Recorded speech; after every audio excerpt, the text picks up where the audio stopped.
Don't be feeling blue, no, no. Shine your light all around, like I know you can do, baby. Yeah, I know you can do. Now some people... Hello, friends. This is Mike Williams of the Sage of Quay Radio Hour. I recently had the pleasure of joining host Derek Hess on his radio show Overrated on 89.3 WCSB out of Cleveland, Ohio. Derek asked if I could talk to his audience about the Memoirs of Billy Shears by Thomas E.U. Harriot. For those that don't know, Memoirs is a book written in the first person by an individual named William or Bill Shepherd, who claims to be the man who has been playing the part of Paul McCartney for 50 years, after the real Paul passed away on September 11, 1966. As I've stated in other shows where I've talked about the book, I am not affiliated with Thomas E.U. Harriot, Bill Shepherd, or Shepherd as Paul McCartney, and have no financial association whatsoever with the book. My discussions regarding the Memoirs of Billy Shears is motivated simply by my interest in the Paul is dead topic. The discussion with Derek was free-flowing, and we even venture into some philosophical dialogue about the afterlife. And with that, I hope you enjoy the conversation. Hey, this is Derek Hess. You're listening to Overrated. I have Mike Williams on the phone, and how are you doing, Mike? It's been a little while since I spoke to you. I'm doing well, Derek, and thank you for having me back on the show. It's always a pleasure.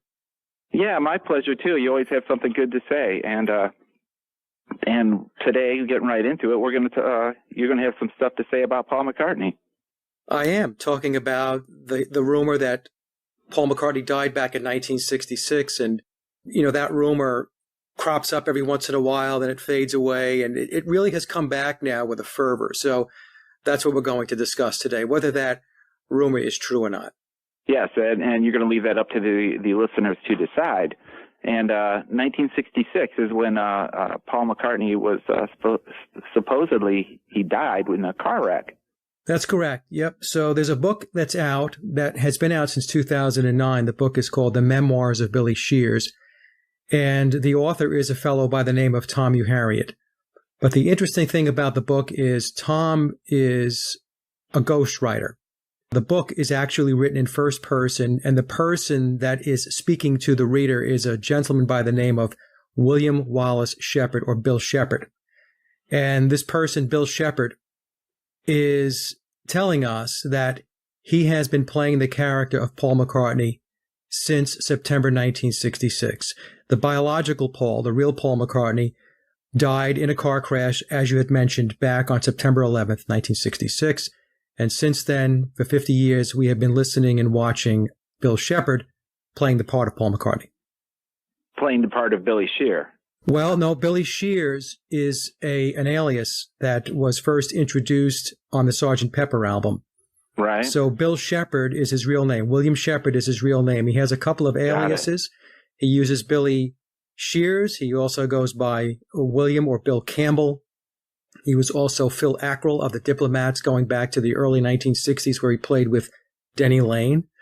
So that relationship was resurrected when Shepherd decided to, when he went solo and decided to put Wings together, and he reunited with Denny Lane in the early 1970s.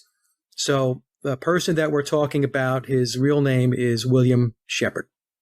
Okay, a.k.a. Billy Shepherd. Right.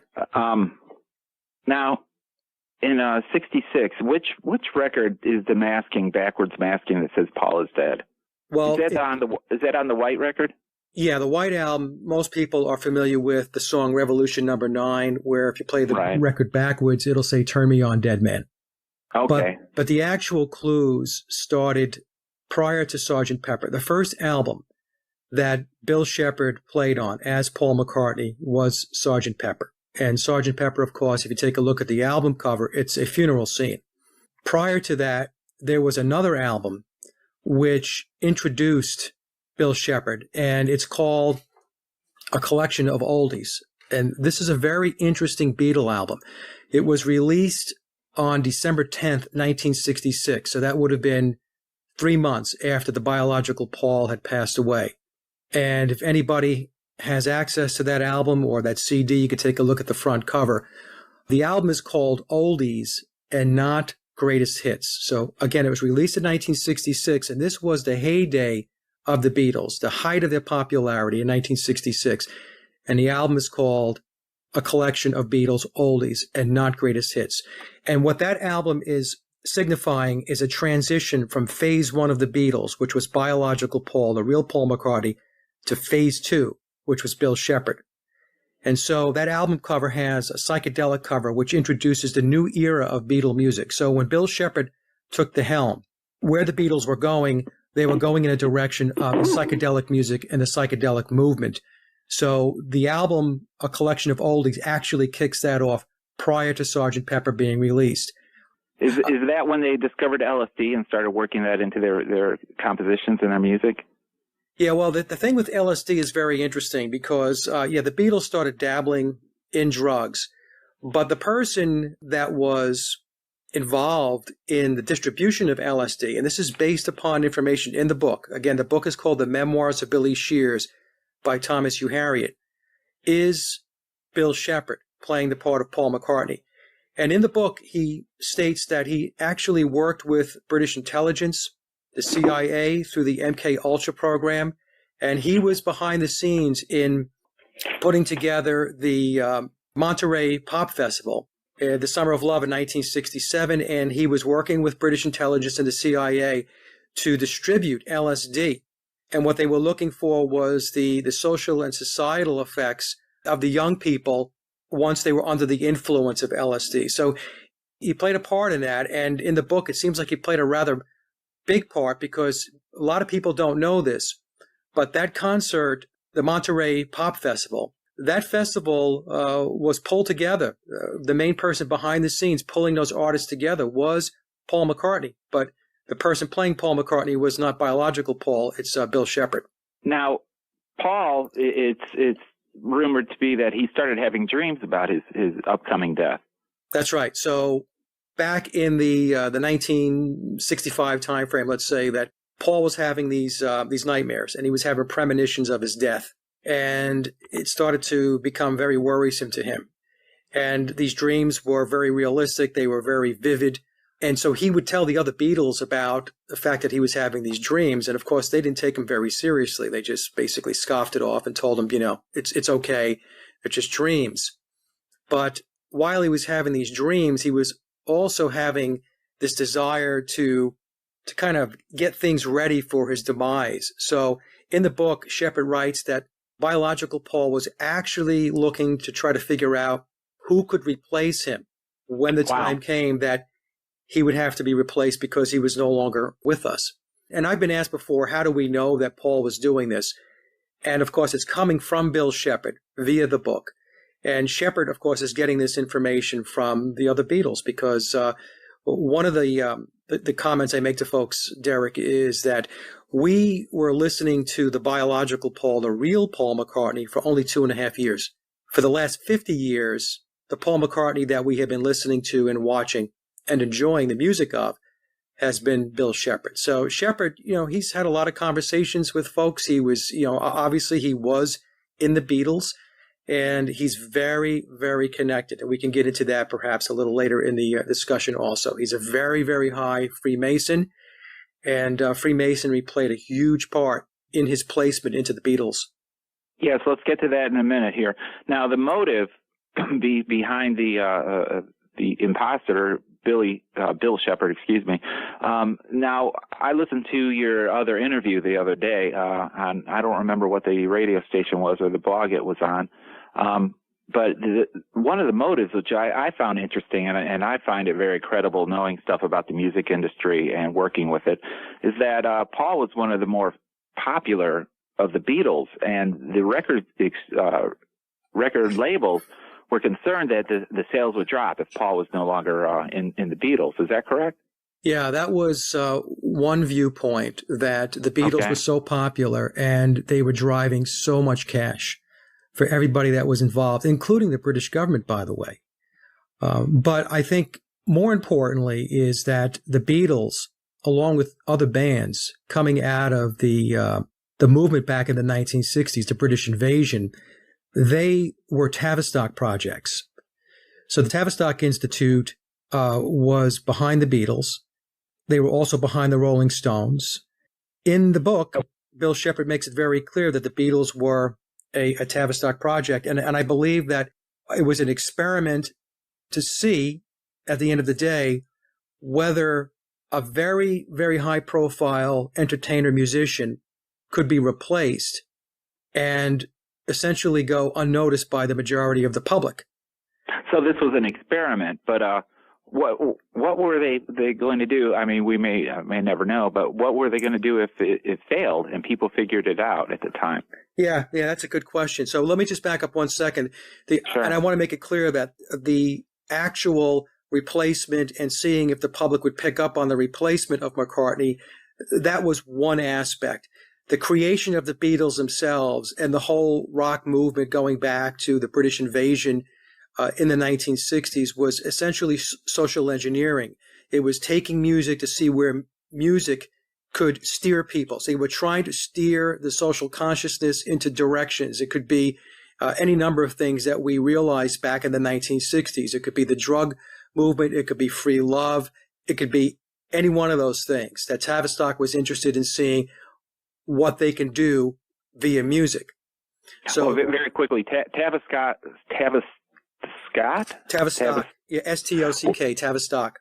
What are they, very quickly? Tavistock Institute was formed in 1947, and it's called the Tavistock Institute of Human Relations. That actually goes back to 1921. So today it's known as the Tavistock Institute, starting in 47. In 1921, they were called the Tavistock Institute of Human Relations. But basically what they're involved in, Derek, and what they have been involved in for a very long time is mass brainwashing techniques. They are very interested in their ability to modify human behavior and human psychology. So they've used a lot of techniques. Think of it as mind manipulation, mind shaping, social engineering, and so on. This is what they do.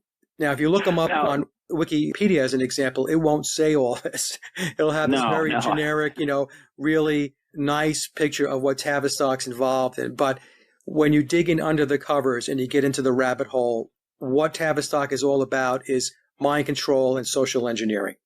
They were also behind the LSD counterculture in the 1960s, the student revolutions, and this was all financed by the CIA. So when we talk about Tavistock, Tavistock works with British intelligence, MI5, MI6. They work with the CIA, which is the equivalent of the British MI6, and so on. So basically what you have is Tavistock working with the intelligence organizations throughout the world. And they're very, very interested. One of their objectives is to be able to control the human mind. It's to be able to get people to have values that they want people to have thoughts that they want people to have. It's, what's the old saying? Your thoughts are not your own. And this is where they go. They want you to believe that your thoughts are yours, but essentially what you're doing is many people are spewing back thoughts, ideas, values, social norms, as an example, that Tavistock and many of these organizations that work with Tavistock have created. Today, more than ever, that could really apply with the social media and just the entertainment industry. It seems like that could really apply today. And they still have their fingers in it today? Oh, yeah. So, yeah, that's a good point. So when you think about it, you say especially today, it's very true. We see it today. It's in your face. For those people that are awake, they see what's going on. They can see that there's manipulation going on, that there's steering going on. Now, when you think about it, now Tavistock has been around since 1921. So we're talking about almost 100 years of, they're having their hands in the pot, doing this type of work and undertaking these types of endeavors. So the music scene, as an example, was just one of those tools that they used to be able to create that social engineering and that mind conditioning. The LSD movement, like you've mentioned that you believe Tavistock was behind that. Well, why did that dissipate? Why did the LSD movement go away? Were they behind that as well, do you think, or did just the people get tired of it? First of all, Tavistock wasn't the only ones that were behind it. I mean, the CIA obviously had a huge piece of this. So what I'm saying is they're all working together is what I'm saying. So it's kind of, it would be a flaw, I think, in the thinking if people really wanted to segment this up and say, well, these guys only do this. It's much more complicated than that. So we have this very broad approach where these these organizations work together and they tap into each other's resources and skills and ideas and initiatives and projects, and they kind of stitch it all together. So it's very complex. Now, I don't know why the LSD movement faded from the scene, to be honest with you. I've heard different types of ideas or thoughts, perspectives on why that could have happened. One of the perspectives that I have read, which makes some sense to me, is that it didn't go the way they wanted it to go. So in other words, what happened was when people were engaging in LSD, it was opening up their minds to a degree where they weren't really able to control these people. They weren't really able to control people that were experiencing, if you will, expanded consciousness. The same way if somebody were taking ayahuasca or peyote or those types of things there, DMT as an example, where you're having this very expanded consciousness experience. So it didn't go away, in essence. Today, it just didn't go the way they wanted it. It didn't go the way they wanted it to go. So I believe that it's possible, based upon the research I've done, that they pulled back from it. I don't think it's gone away completely. In fact, I was watching one video recently where it's been documented that many of the elites are microdosing LSD. In other words, they're not taking LSD in large quantities. They're microdosing it. And when they microdose on a very consistent basis, what they're finding is that they're able to tap into a broader knowledge base. They're able to tap into their expanded consciousness. They're able to just reach in, and they're able to experience knowledge and wisdom and ideas and thoughts and ingenuity and creativity that otherwise wouldn't be available to them. And I found that to be very interesting. In the video that I watched, and I'll send you a link to this video after the show if you'd like, they specifically mentioned those people that were involved in Silicon Valley, who were turning out all of our technology and stuff like that, that many of these people are involved in LSD microdosing. So my point being is it hasn't gone away. I think the initial experiment with it was like, well, this is not going exactly the way we thought it would, so let's kind of switch gears here and do something different. Okay, yeah, and also, you said that many people have their fingers in this pie. And you mentioned Masons early on. Now, how does that factor in? Well, the Freemasons, for those that don't know, the Masons are a secret society, and many people who do know about something about the Freemasons, they think in terms of those little lodges that you see in your town. And those little lodges, they essentially go to the first 3 degrees of Masonry. But when we talk about the real hidden or occulted Freemasonry, we're talking about the very, very high-level degrees, like 32nd degree, 33rd degree Masons.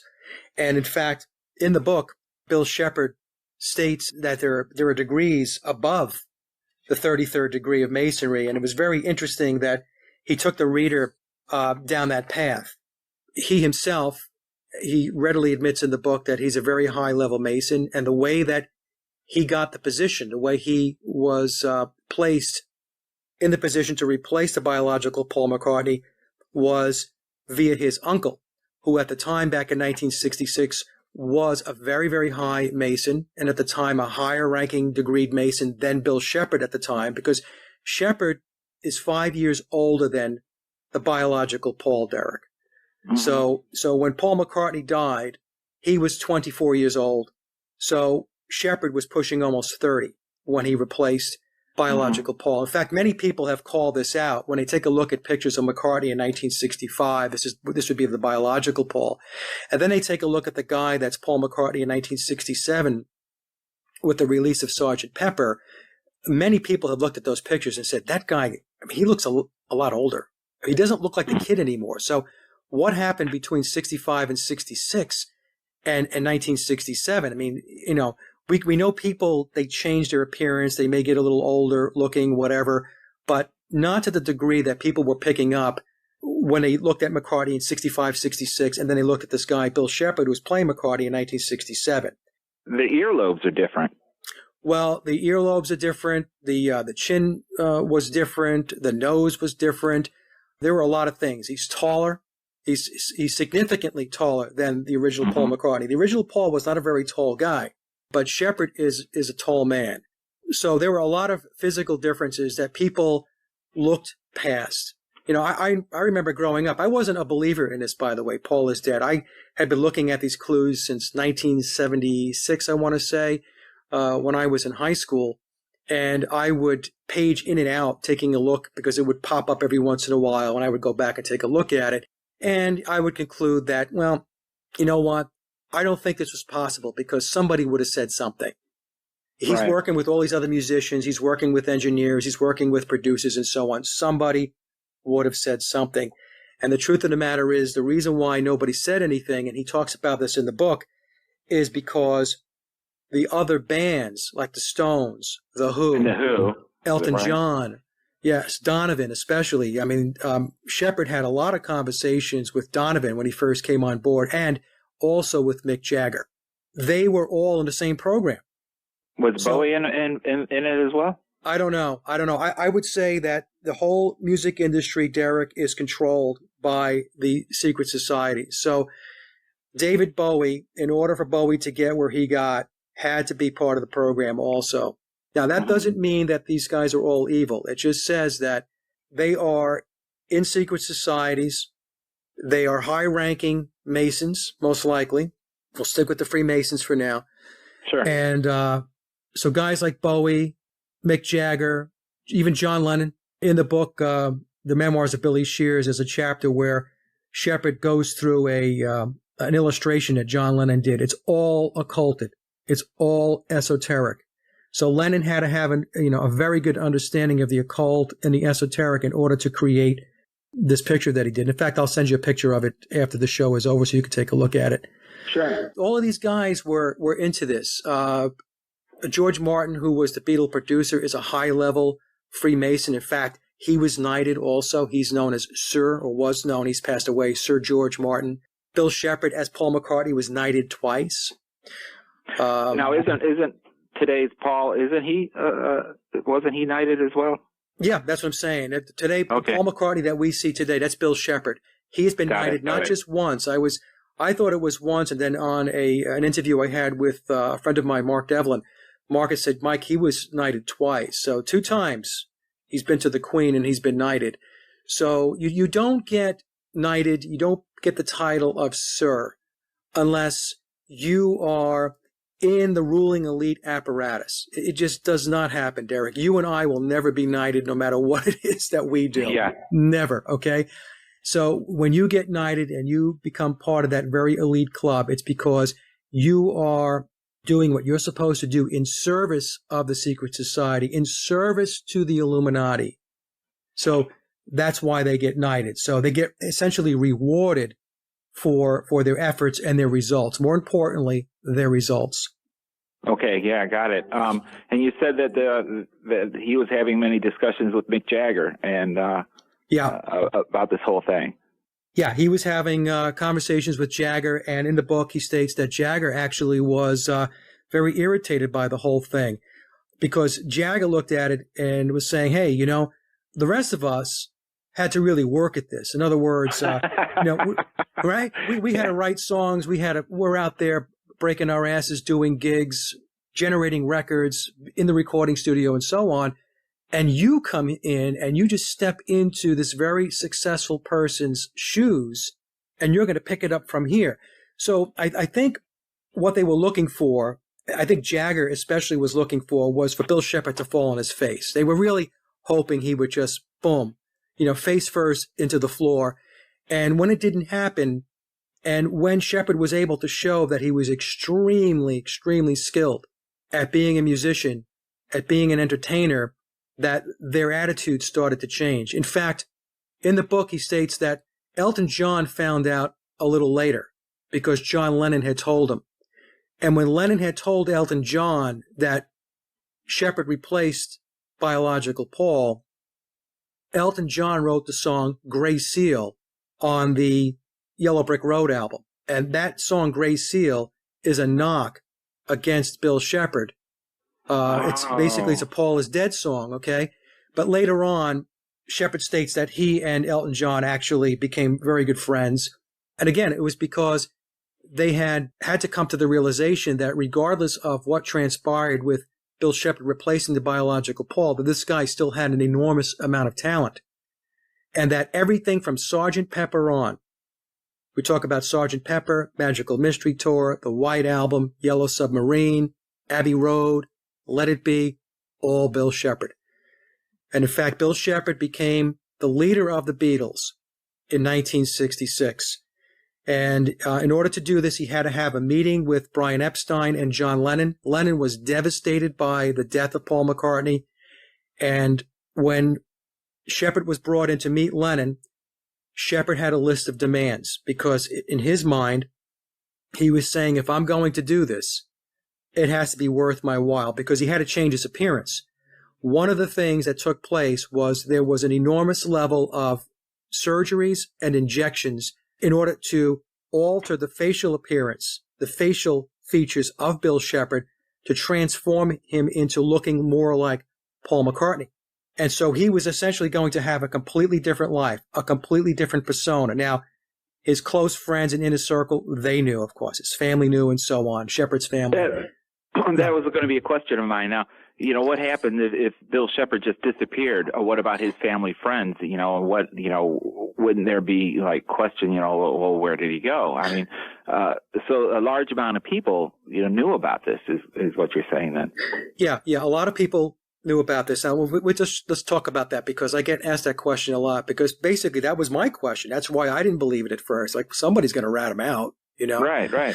So, but essentially, when you take a look at Bill Shepherd, his lineage goes back to William Wallace. So if you've ever watched the movie Braveheart with Mel Gibson, Gibson was playing William Wallace.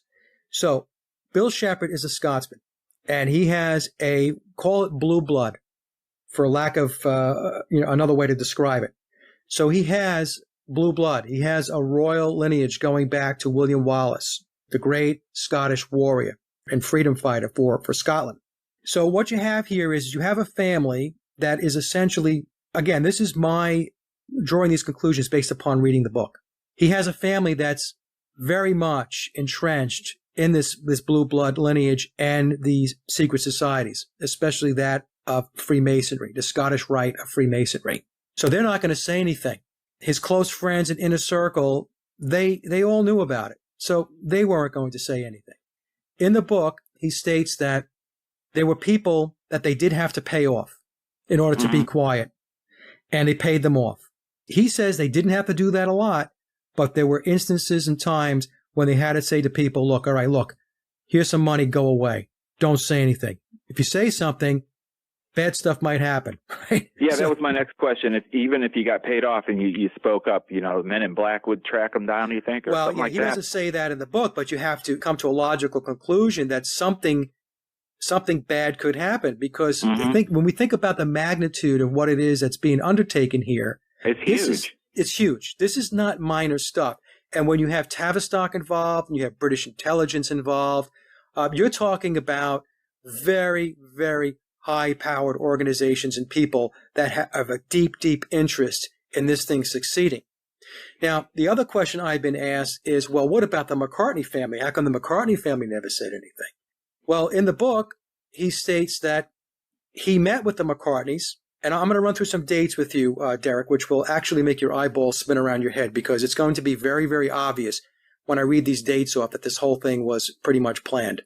When he met the McCartneys, brought him into their home, and he went there with Brian Epstein, and it was explained to the McCartney family. Again, this is based upon what Shepherd's telling us in the book, The Memoirs of Billy Shears, that the McCartneys received him with open arms, because this is the way it's being told in the book. You can believe this or not. They wanted their son's legacy to continue.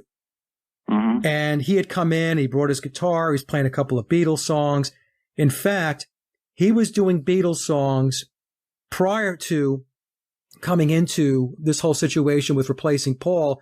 Way back in the early 1960s, he was doing Mercy Beat albums, and he was known as Billy Pepper and the Pepper Pots. So think about Sgt. Pepper, and then him also having this alias, Billy Pepper.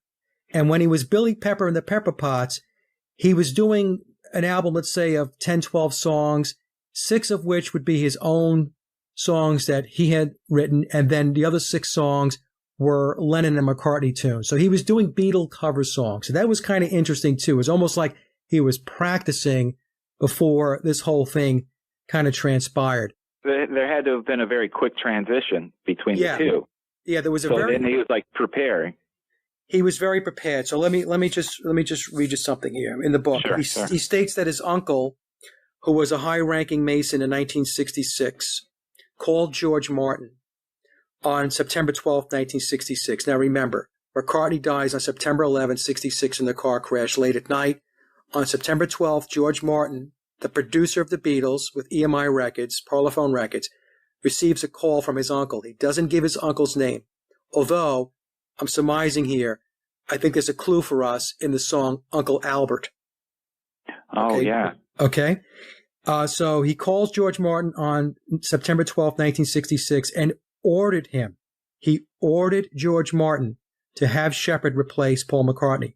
He said that he was selected, Bill Shepherd was selected to replace McCartney because of his long qualifying lineage and musical talent. And the same uncle who ordered George Martin to have Shepherd replace McCartney had also ordered Shepherd as a young man to acquire the talent in anticipation of that day. So I'm not saying anticipation of that day specifically meaning in the replacement of Paul McCartney because McCartney died, but I think what they were doing was they were preparing him to step in to a key moment in time when he could take over. And what I have surmised is that Bill Shepherd as Paul McCartney is a handler. He was a handler. He became a handler of the Beatles. He was the de facto leader of the Beatles starting with 1967 with the release of Sgt. Pepper. And virtually every Beatles song starting with Pepper right through the release of Let It Be had Paul is Dead clues and hints in it, whether it be backmasked vocals. It was basically, a lot of it was done through wordplay in lyrics, replacing he with she and so on. And now, why would they do that? Why would they put out clues if they didn't want people to know? Well, I think what they were doing was, I think it was a lot of tongue in cheek. I think it was a lot of wink and a nod. We're getting one over on you. Yeah, let's see if people pick up on it. I think it was part of the whole Tavistock experiment to see how far they could push the envelope. That's what I think was going on. Plus, and I won't get into it too much here because it's pretty dark, but there was a lot of very dark cult aspects of this that he talks about. We like dark. We like dark here at WCFB. So, well, I'll finish up on this whole thing with his uncle for a second. Then we'll go back to the dark aspects of it. Oh, okay. When George Martin caught up with Brian Epstein was the Beatles' manager. Epstein, in my view, although it's not stated in the book, was also a very high-ranking Mason. And he had to be. He had to be in order to be a part in this whole play. And I'm going to call it a play because at the end of the day, it's all theater. It's all theater. So when George Martin got the call from his uncle, Shepherd's uncle, and said, hey, my nephew's going to replace Paul McCartney, make sure it happens. George Martin picks up the phone. He goes to call Brian Epstein. And by the time he called Brian Epstein, Epstein had told Martin that Shepherd had already been selected. So word got around pretty quick.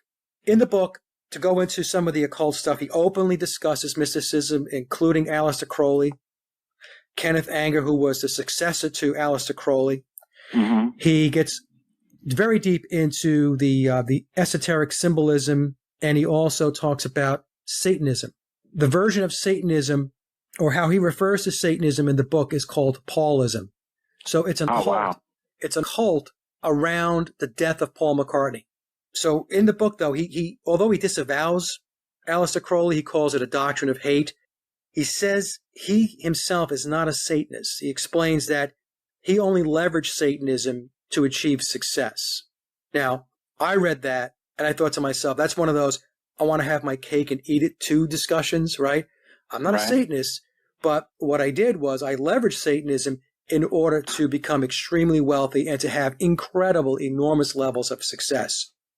The book, along with anything that has to do with the Beatles, is heavily, heavily into numerology. And although in the book he says he's not caught up in it, he's not caught up in the numbers, he states several times in the book that McCartney is all about the nines and that he's all about the sixes. So the book, The Memoirs of Billy Shears, is 666 pages to the final period. It has 66 chapters. The book is loaded up with the numbers 3, 6, 11, 33, 66, and 666. These are all occulted numbers. And if we go back to a quote that's attributed to Confucius, Confucius had said that signs and symbols rule the world, not words nor laws. Signs and symbols rule the world, not words nor laws. So when they talk about signs and symbols, numbers are signs and symbols. So he has a very, very deep understanding, and he's very entrenched in the secret societies, into the occult, into mysticism, into Aleister Crowley. I'll explain some of this. I hadn't done this in other shows, but I'll take you through this because you said you like the dark stuff. Sure. Some people may not even think this is dark. So let me just run you through some of the things that he says about Freemasonry and the Illuminati in the book. He explains that the G in Freemasonry, everybody always says, what does the G mean in Freemasonry? It means God, geometry, gatekeeper. The 33 degrees of Freemasonry, which most people consider to be the highest level, which it's not, represents the 33 vertebrae of the spine, of the human spine. Oh, wow. He states there are 13 degrees above the 33rd degree, known as the degrees of the Illuminati. So when people talk about the Illuminati, and some people like to say, oh, it's nonsense, there's no such thing as the Illuminati. He's telling us in the book that there are 13 degrees above the 33rd degree of Masonry. Those 13 degrees above the 33rd degree is what is referred to as the Illuminati. The 13 degrees correspond to the 13 major parts of the brain. You can see how they do this. Everything has rhyme and reason. Everything is attached to something. And people don't understand this because it's occulted. And occulted only means that it's hidden. That's all it means. It doesn't mean that it's bad. It doesn't mean it's good. It just means occult means hidden. The Masons do much of the Illuminati's networking, and this goes through the Committee of 300. This is one of the very high-ranking organizations within the Pyramid of Power. High-degree Masons receive the secret Luciferian rituals, and there are 20 degrees of rank above the Illuminati that few humans have ever heard of. And he says that Lucifer rules the world. Mm-hmm. So this is all in the book. And so what we see here is that the whole aspect of the Beatles is cloaked and drenched in occultism, in Freemasonry, in mysticism, and in the esoteric schools. And Bill Shepherd, who plays the part of Paul McCartney, he is a major player in this structure. Major player. Okay. All right. Okay. Just to get people's heads wrapped around this. I haven't really gotten into the Masonic esoteric information in other shows. So this is the first one where I break down what he talks about with regard to the structure of the Masons, of the Illuminati, and what is above the Illuminati. So it's very, very interesting stuff. Yeah, and the Lucifer rules the world kind of thing, and the Freemasonry stuff. I know I mentioned to you privately about that band Ghost and how they are using that imagery Absolutely. And blatant Satanism kind of to seduce masses at this point. But that's for another talk. And the numbers is pretty fascinating about the spine, the 33. And another number I found pretty interesting is Paul died on 9/11. Right. That's just a coincidence, right? Or there's something to that? Yeah, there's no coincidences. So let me just break down some of the numbers for you. So okay. We'll talk about the numbers 11, 33, 66, and 666. So, and I also mentioned 3 because 3 times 11, 3 is a sacred number in the in occult numerology. So 3 times 11 is 33. Anything of multiples of 11 are very powerful numbers. So that's why you'll see 33, 22, 66. You'll see those types of numbers. So multiples of 11 are very powerful numbers. 77, like Flight 77 during 9/11 and so on. But that's a discussion for another show. But when we talk about the numbers, the date of death, September 11th, 1966, if we add the numbers up, 9 plus 1 plus 1, that's 9/11, plus 1 plus 9, the 19 of 1966, plus 6 plus 6. So 9 plus 1 plus 1 plus 1 plus 9 plus 6 equals 33. Now, biological Paul's date of birth was June 18th, 1942. Let's take a look at his date of birth. 6 June 18. 1 plus 8 is 9. 9 in occult numerology, it's the inverse of 6.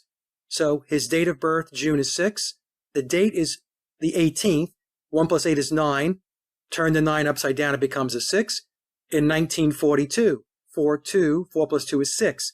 So Paul's date of birth, 6/18/42, is interpreted as 666. That's biological Paul. Now, the date of his death is 9/11/1966, and we've already shown that that date reconciles down to 33. It also reconciles down to 666, and I'll take you through that in a moment too. Now, if we take a look at the number of months that transpired between biological Paul's date of birth, which was June 18th, 1942, to the day he died, September 11th, 1966, it's 290 months.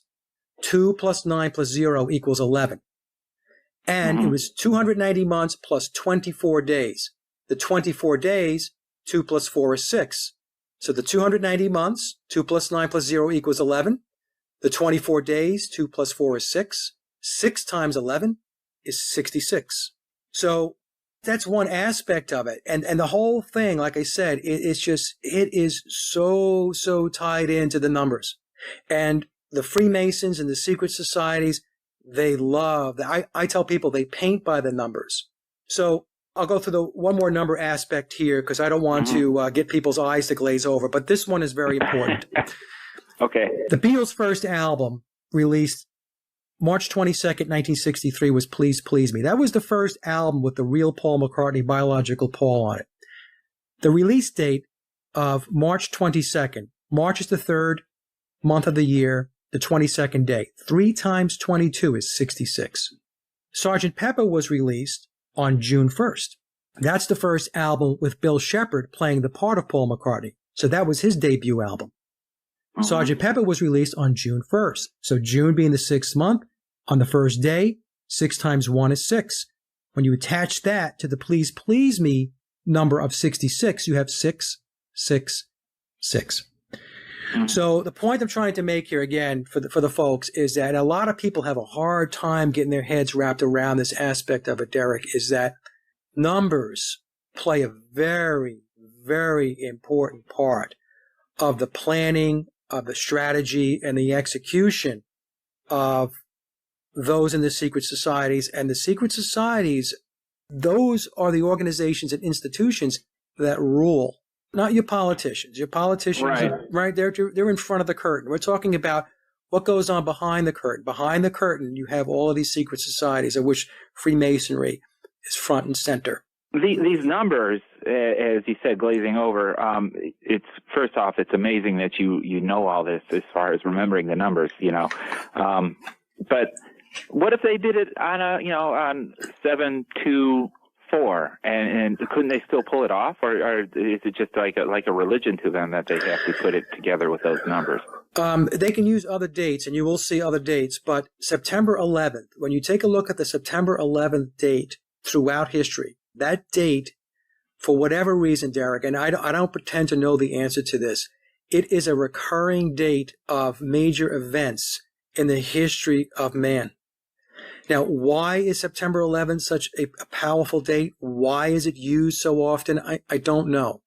But if you go back through time and you take a look at major events, in fact, I don't have the book in front of me, but I have a book in my collection that actually runs through major events that have taken place on September 11th. And it's absolutely mind-boggling. And there's no way, after you take a look at the list of events that took place on that date, September 11th, that anybody can call a coincidence. It's not coincidence. Basically, what they're doing is they're planning events, and September 11th is a major stake in the ground when they plan. Major. That's pretty fascinating. Yeah. In fact, when you take a look at most things that go on, major events that take place, once you start looking at the numbers and you start adding them up with regard to the dates, times, they like to also play with times. In other words, news articles will be released on the internet and it'll have a time that will be stamped. Just like you said, they like to play with times. Couldn't another time suffice? Couldn't another time be? Let's do it at this time. Let's just do it and see what time it happens. Or why do they coordinate it on these dates, these times? Is kind of my question. Okay, yeah, they coordinate on specific times and dates because these times and dates in the occult, Derek, they have power. They have a purpose. So they believe that through the use of their symbols and their numbers and their signs, that they're able to manifest power. And by manifesting power, they're also manifesting control. And that's why they plan accordingly. So could they use other dates that total to numbers like 11, 33, 66, 666, and so on? Yes, they could. But evidently, and like I said, I'm not so well versed in this that I can speak unequivocally as to why certain dates or certain times are put out there.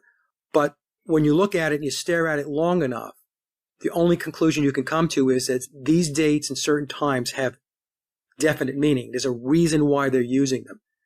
There's a reason why you're using them.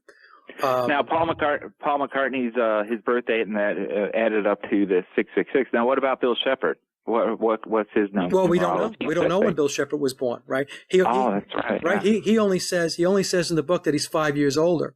Now, in the book, he clearly states that he had to stay away from certain information. Like he couldn't talk about his family, specifically names of his family, because if he had written the book, let me just back up a second. He wrote the book, he refers to it as historical fiction, which means that there is absolute truth throughout the book. Historical dates, events, and players and so on are truthful. But he had to weave enough fiction into the book so that he would not be in breach of his confidentiality agreements and his non-disclosures. In order for him to play the part of Paul McCartney, he's under contract. He has confidentiality agreements and non-disclosures in place. Mm-hmm. Okay? So that's how he's playing the part. Think of it as this way. His use of the name of Paul McCartney, think of it as it's a corporate fiction. It's a contract. It's a trademark. Yes. It's a brand. It's a corporate-based legality. That's what it is. That's who he is. So like when somebody comes to somebody and says, hey, are you the ABC corporation or are you the ABC company? Now, this person, let's just say that they're the sole proprietor of the ABC company, and somebody asks them that question, they're going to say, yes, I am the ABC company. They know that the person is referring to their company or their business. They know that. The person who's answering and saying yes. What they're saying is, yes, that's my corporate entity. That's my business entity. That's my brand. But it's not the flesh and blood person. So when they ask him, when they call him Paul McCartney, or are you Paul McCartney, he's answering from a corporate fiction or straw man perspective. He's saying, yes, I am the corporate entity. I am the business entity known as Sir James Paul McCartney. And they leave it at that. So do you think people ask him straight to his face these questions? Yeah. I think people have asked him, there's a dialogue going on between him and David Letterman going back a few years ago. Mm-hmm. And of course, Letterman is in on the whole deal too. Letterman is a very high level. He's a very high level Mason also. Okay. Yeah. No, I believe you. No, he is. He's a very high level Mason, right, along with Jay Leno and all those guys. So in that interview, he asks McCartney, or he asks Bill Shepard about walking across the street barefooted on the Abbey Road album. And that was supposed to be a clue that Paul McCartney had died and he was replaced by somebody else. Shepard says, yeah, I'm that guy. I'm that guy. So he's being very coy. So Shepard, what we have to understand about Bill Shepard, he's very smart. He's very intelligent. This guy he's a very worldly person. So he's very good at wordsmithing. He's very good at being evasive, saying something without saying something.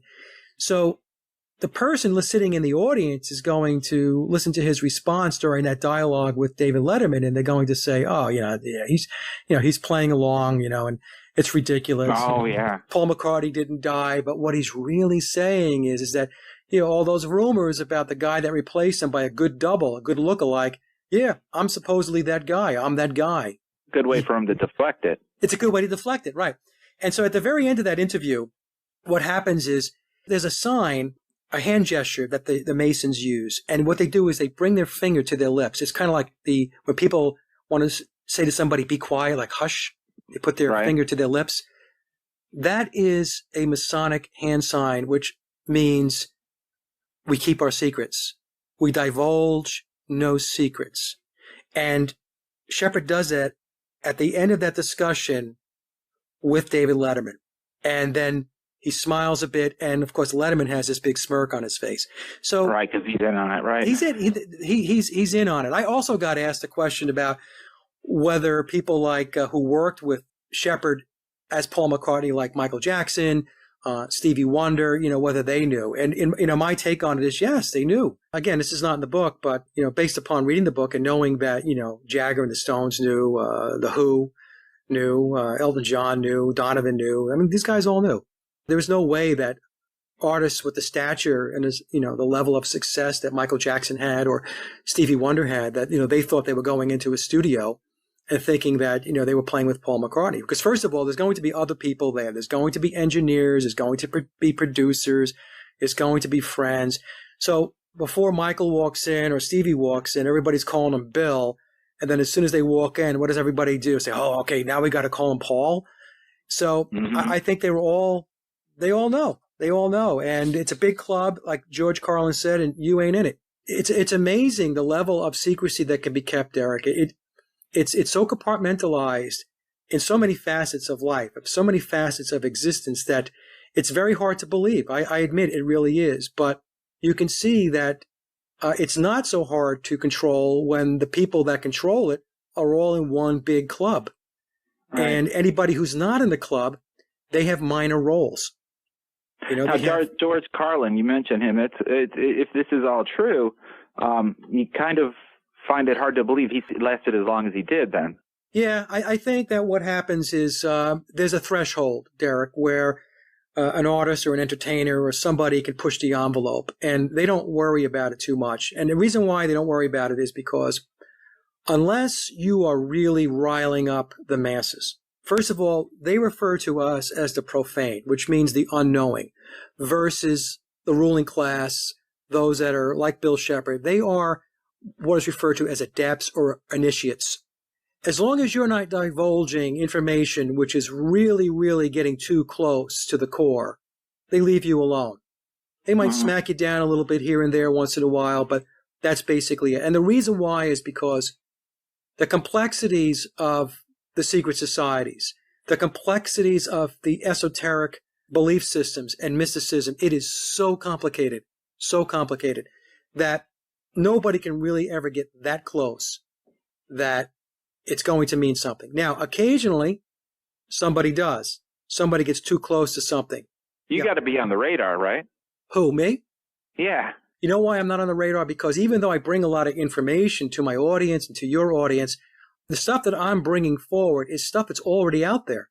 I mean, I'm getting my information by going to books, by doing deep research and stuff like that, watching documentaries and so on. I'm talking about people, Derek, that, let's just say as an example, are getting too close to maybe some type of, let's say, ritual type of aspect, divulging names that people that are not supposed to be known. It's okay to divulge names of people that are out in the public forum. But if you're going to start spilling the names and identifying people that are in the shadows, that's when you're going to have a big problem. Big problem. So, I'm not doing that type of work. I'm not interested in doing that type of work. First of all, I like life. I enjoy it, I want to be around to do the things. But I also think it's very important to get people to understand that the life that we have, the existence that we have is all carved out for us. That we are being steered and conditioned every which way from Sunday. And some people are more aware of it than others. They're more awake than others. In fact, many people are not aware, and they're just going along with the program. They're essentially running on the hamster wheel. But to the degree that we can figure out that we are on a hamster wheel, we can start asking some more questions, and hopefully we can start making some change for the better, getting humanity pushed in a more positive direction. Now, do you feel that is obtainable? I think that we're making some progress. I do think we're making progress. But, there's a part of it, or I should say a part of me that says that I think that this is more of a metaphysical experience than it is a physical experience. That sometimes when I philosophize and I take a step back, I think to myself, perhaps this realm that we're in called Earth, this is exactly the way it's supposed to be. It's not going to change for all intents and purposes. There might be a little nudge here, a little nudge there, make things a little better. Things might get a little worse, whatever it may be. But if we look at Earth as perhaps a school that our soul incarnates into in order to learn lessons, then this is the realm that we're in. We decided to come here to learn certain lessons. So the metaphysical aspect is that we take those lessons with us when we pass away. Our soul takes those lessons, and our soul becomes enriched and becomes further developed by having that experience. So it's my belief that what happens is as the soul becomes more enriched and more developed and more understanding and gains more wisdom, then the soul becomes more enlightened. And as the soul becomes more enlightened, then the next time we incarnate, we have more opportunities open to us in which to explore. So in other words, we may not have to come back to this realm. What about these guys at the top of the food chain of the bad guys? What are they going to get out of this plane, and what will bad things happen to them because of their role in this? Well, I think that what happens is that, again, nobody really knows for sure. So I have to take my research and also the work that I do with my spiritual regression work, where I take people into the spirit world and such, that what happens is that some of these souls will have opportunities to turn things around with the next incarnation. So in other words, it's called the law of causality. Every cause has an effect. Every effect has a cause. Other people will refer to it as karma. Now, other souls are corrupted. In other words, they have no intentions of turning things around or making things better. They relish in the darkness. And there are realms in which, after they pass in this life, in which they will reside, that was suitable for the type of spiritual level of unenlightenment that they can exist in until they come back or go someplace else. Is their goal to bring other people into that camp there, onto the dark side? Like, let's just say, Star Wars. Come to the dark side, Luke. Yeah, I think so, because that's their ideology. That's their belief system. That's what they believe. So, it's like if you believe something. So if you believe something, then you're going to say, hey, I believe this. You're going to want to bring as many people into that circle as you can because, you think this is a good thing, or this is, where you need to be. This is where you're going to develop. This is where you're going to learn, and so on. But the other thing we have to understand is that when we talk about the people that are involved in bad aspects and evil and stuff like that, think about how long they live for the most part, Derek. They live very long lives. And so when we get down the path of them wanting to prolong their lives through transhumanism, as an example, I want to have my consciousness on a hard drive, on a computer. I want to be able to have my consciousness here in the physical world to live forever, to exist forever. What are they doing when you think about it? What they're really doing is they're avoiding the non-physical realms. They're trying to continue their existence in a physical realm in which they rule and where they're comfortable, in which they know that it's a safe zone, if there is such thing as a safe zone, or say a safer zone, is probably the way I should word it. So it's a very complex, very, very complex area in which to start thinking about and starting to philosophize about. It's very, very, it can really jam your head up. But on the other hand, I think that philosophizing is what humans should be doing more of, because we really should be trying to understand more about what is life about, what is existence all about. Yeah, how about us getting off topic, huh? Oh, that's okay. I was going to ask you if you wanted me to go through some of the dates with the swap of Paul McCartney so you can get an understanding of how much Bill Shepard was in the Wings. Sure. Okay, let me just take you through that. And so we could swing back to the actual topic here. So as we mentioned, McCartney dies in a car crash very late in the evening on Sunday, September 11th, 1966. As the story goes, and as Bill Shepard explains in the book, he was decapitated. It was a brutal, brutal car crash. He also had a passenger in the car. Her name was Donna. We don't have a last name, but he had a passenger that he had picked up. She was hitchhiking, and so both of them die in that car crash. Now, Brian Epstein meets with Bill Shepard on September 12th. Now, this is the day after, maybe even several hours after, because the car crash took place late in the evening, very late on September 11th. So, and as I mentioned before, Shepard was known as Billy Pepper. He's recording Mercy Beat albums, including Beatle cover songs, and he was known as Billy Pepper and the Pepper Pots. Epstein then sends a telegram to Lennon, who was in Paris. Now, the story by some researchers says that McCartney left the studio on September 11th. He was very upset because he had an argument with Lennon in the studio, but that's not true.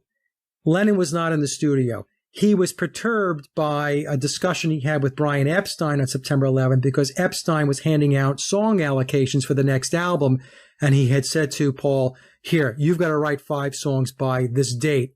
And evidently, that didn't sit well with McCartney. I'm not thinking because it was 5 songs. It was probably 5 songs within whatever time frame that Epstein had given him. So anyway, the point being is Lennon wasn't there. Lennon was in Paris. So Epstein sends Lennon a telegram in Paris on September 13th. That's a Tuesday, 1966. Epstein introduces Bill Shepard to John Lennon on September 16th, 1966. That's a Friday. That's 5 days after Paul dies.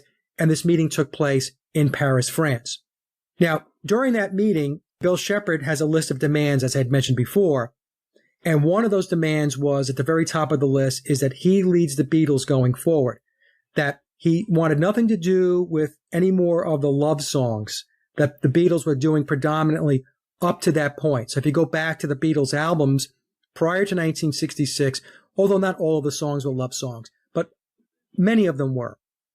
And Shepard wanted nothing to do with that. He wanted to get away from the love songs, boy meets girl, girl meets boy, boy breaks up with girl, and so on. Holding hands, yeah. Yeah, right. He wanted to get into more substantive stuff. So what he really wanted to get into with the advent of Sgt. Pepper, obviously, was the psychedelic era. That's where he was going.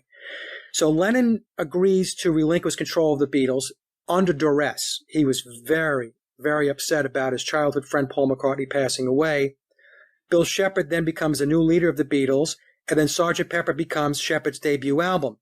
Now, here's an interesting footnote that is not mentioned in the book, but is mentioned by other researchers. And in fact, I have a recording of Mal Evans, who was a Beatle quote-unquote manager, but he really was a Beatle handler. He was a handler working to actually steer the Beatles. Mal Evans is said to have co-wrote the song, the title track of the Sgt. Pepper album, Sgt. Pepper, and also the song Fixing a Hole. And that Bill Shepard, as Paul McCartney, had promised Mal Evans co-writing credits, if you will, of those songs, which never happened. And of course, Mal Evans passes away in the 1970s under very, very suspicious circumstances. And it was rumored at the time that in the early 1970s that Mal Evans was carrying along a tell-all manuscript about the Beatles. So he was shot and killed by a policeman.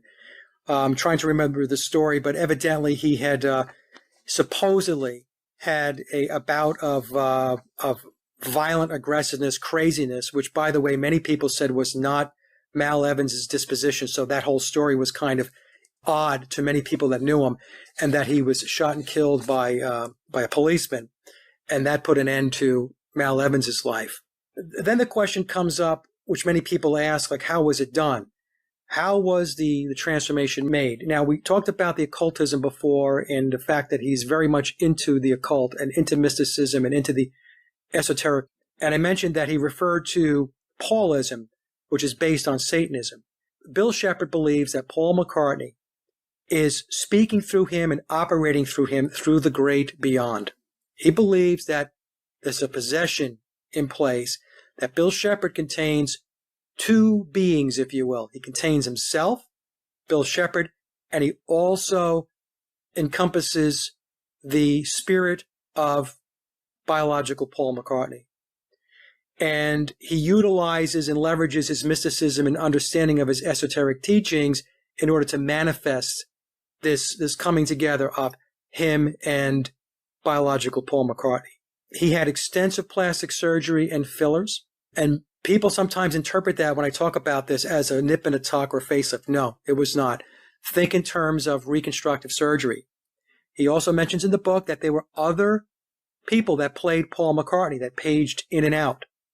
So many times when you look on the internet and you take a look at Paul McCartney and you take a look at pictures of him over time, you're going to see very different looking people. And I put a slide together on this. Very, very different looking people. Why is that? Because along with Bill Shepherd, who has a permanent contract, that's what he will say. There were other Paul McCartneys, people playing Paul, but he's the only one with a long-term permanent contract. And so these other Pauls, it's my supposition, paged in and out when the surgeries were at a point where maybe he could make a public appearance. So somebody else would make a cameo. Somebody else would be seen in public. Somebody else would be photographed in a magazine who looked a lot like Paul McCartney but wasn't Shepherd. He was tutored by Brian Epstein. This is how you know Epstein was in on the whole gig, and a Mason. Brian Epstein had tutored Bill Shepherd on many of biological Paul's mannerisms and quirks. He had to master Paul McCartney's arching of his eyebrow. He's naturally right-handed and had to learn to play left-handed. Oh, wow. And that almost didn't come to fruition. And in fact, he says that he was able to master playing left-handed by essentially summoning Paul McCartney to come forth and to help him with left-handed playing. Now, some people are just going to be going nuts over that and just rolling their eyes. I'm just telling you what's in the book, and I'm telling you that this guy is deep into the occult. And if you do research into the occult, deep research into the occult, this is what they do. They summon unseen forces, okay? So I'm not putting this out of the realm of possibility. The thing is, now what happened was once he had the surgeries and the fillers, and, he was known as the man of 1,000 voices. Bill Shepherd was a very seasoned session musician.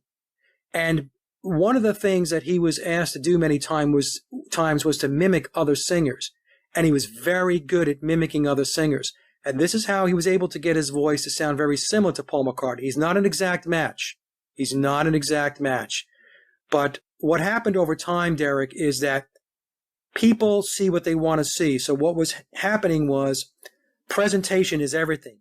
He was pictured with the Beatles as Paul McCartney, therefore he's Paul McCartney. And when you take a look at Sgt. Pepper, the Sgt. Pepper album, and all of their beards, their mustaches, the whole presentation of the Beatles was completely different from anything the audience or the public had seen prior. So if you think of, let's say, Revolver as an example, or Rubber Soul, and you take a look at what the Beatles looked like then with their mop tops, and then you look at Sgt. Pepper, there was an amazing stark contrast difference in how they were being presented. Well, was it that same time they decided they didn't want to play out live anymore? Right, exactly. So Brian Epstein comes out and says that the Beatles are no longer going to play live.